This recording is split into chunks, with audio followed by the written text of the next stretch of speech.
Samuel told King Saul to smite Amalek and totally destroy all the men, women, children, and cattle, everything. Well, King Saul didn't listen, but that's another story. This Haman Howell III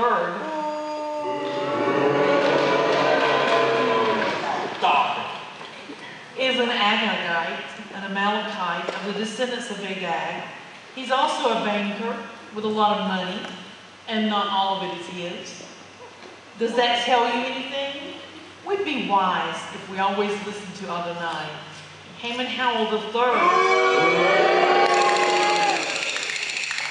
is a man who should definitely be avoided.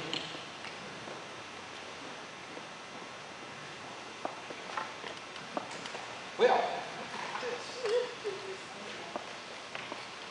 oh, Lovey, look what I found. It's just like in those old Hollywood movies. Someone has written a note and put it out and thrown it into the sea. Well, let's see what it says.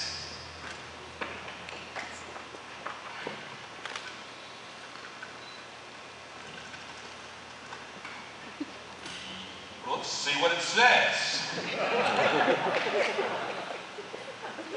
Why don't you pretend? Why don't we see what it says? I can get my money for doing things halfway.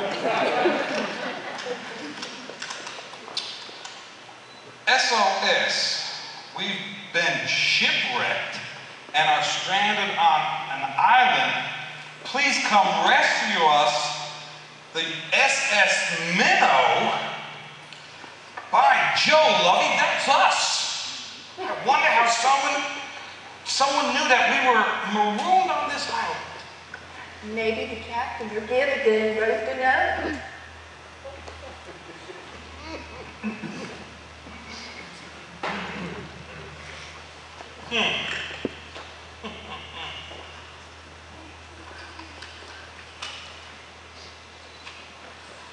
See here, my good man, this is a private conversation.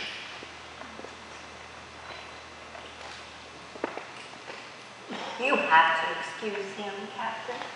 He's just a little bit jealous. Look at this shirt, jealous. I'm not jealous. I just don't want him slobbering all over those expensive gloves. You were right, Mrs. Howell. It was Gilligan and I who wrote the note and tossed it into the ocean. We're hoping the Israeli Navy would find it.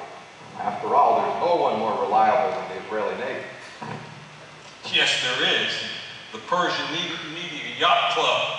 My outfit.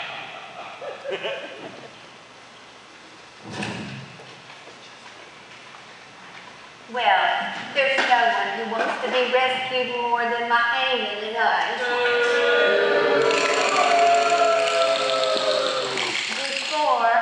Before we left on the 3-hour cruise, he told the chauffeur to keep the motor running. I'm afraid he'll run out of gas. Come along, Lovey. You know, Lovey, I just don't trust that man. The Israel Navy, indeed. It was his carelessness that caused us to be marooned here on the island in the first place. Maybe we ought to report him to someone, Haman. Well,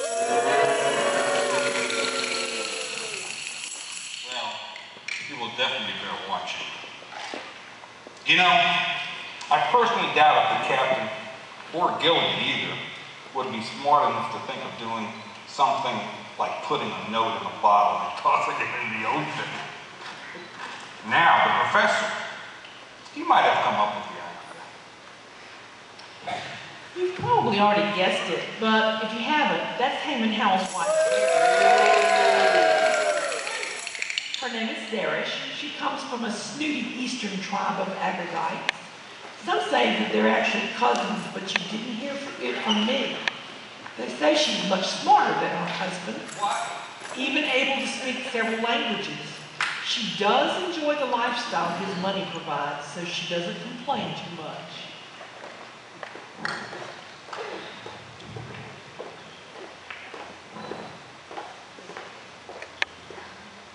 Mrs. Howell, do you have an aspirin? Of course I do, Gilligan.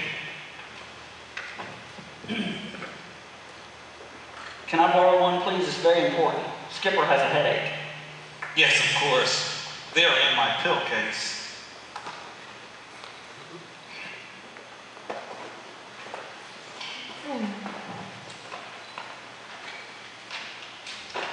Oh, get my money. You stay there. My money. You stay there, honey. I will get your pill. We'll get your pill case. Here you go, dear.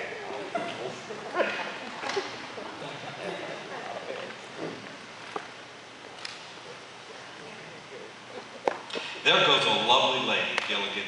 Let me tell you something. Look behind every successful man, and you'll find a woman. Mine is my mother. Here, dear. Here, Penny, dear. Thank you, Mom. Oh, how did this get in here? Here it is, aspirin for my arthritis, Lovey. Do you remember which one of my shoulders was hurting? No, dear. You asked me to get them for Gilligan. Gilligan, well, he seems too young for arthritis. No, dear. Gilligan came for an aspirin for Skipper. Aspirin, of course. Here they are. Thank you.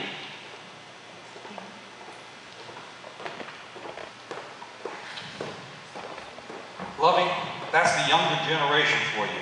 Medication for anything and everything. Did you say the medicine box he has?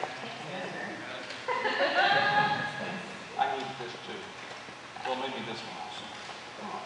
Yeah. What is this?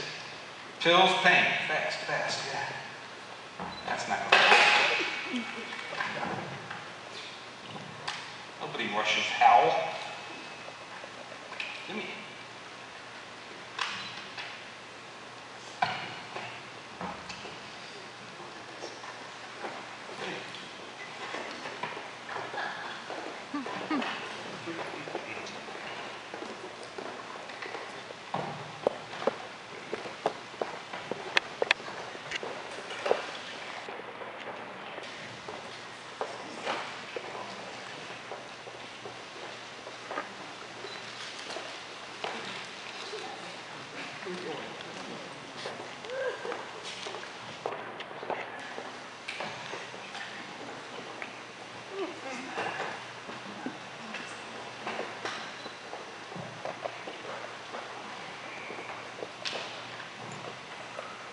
Gilligan, you forgot to put away the radio equipment after you had it out this morning. Go back to the hut and store it properly before joining us here for lunch, little buddy. Okay, Skipper.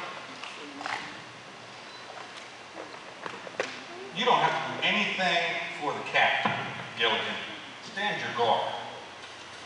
If I do, I'll be buried in it.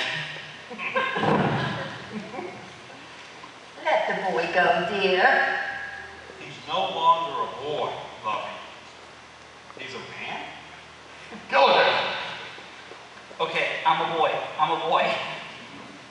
Captain, I was talking to Gilligan, and you're interrupting my business conversation. Gilligan, get back to the hut and put the radio equipment away. Aye, You sir. know it's bad for the batteries when it's left out in the open like that. Gilligan, come back here. Gilligan! Get going, Gilligan, if you know what's good for you. Don't threaten the boy. Come back here, Gilligan. I can threaten him if I want to. He's part of my crew. Come Get back. going, Gilligan. Come back here, Gilligan. I gave him an order. I want to give him a job.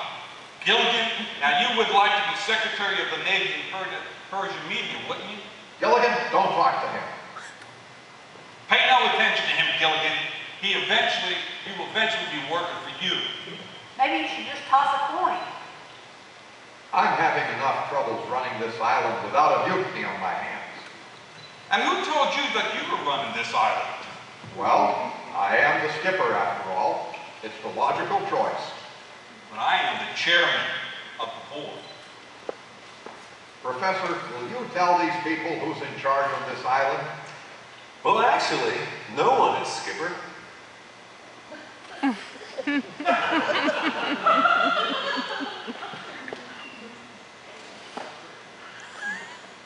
Great idea. I'll spend millions on my camp. Go ahead. Good heavens. Of course I do. Good heavens. This is anarchy. I've got an idea. Why don't we vote like an election? Great idea. I'll spend millions on my campaign. Everyone here knows that I should be king. And just to prove it, I'm willing to buy all your votes. Maybe we should hold a debate to see who is the most qualified. Well, they eventually did hold the debate and the election, and as it turns out, Vashti's great-great-great-great-grandfather was King Nebuchadnezzar. And with that pedigree and the fact that she was part of the Royal Shakespearean Theatre Company, she was quickly elected Queen Bee of Shushan Isle. I just love a tiara. But they felt they needed someone else, a man, to be the real ruler. With his superior intelligence, popularity, good looks, it didn't take long for the group to realize that Professor Ahasuerus was the one destined to be in charge of things. So Professor Ahasuerus was chosen king of Shushan Isle. As a youth, he'd been a lowly stable keeper, but with hard work, he'd indeed earned degrees from 7 major universities and even taught at several of them. Thank you.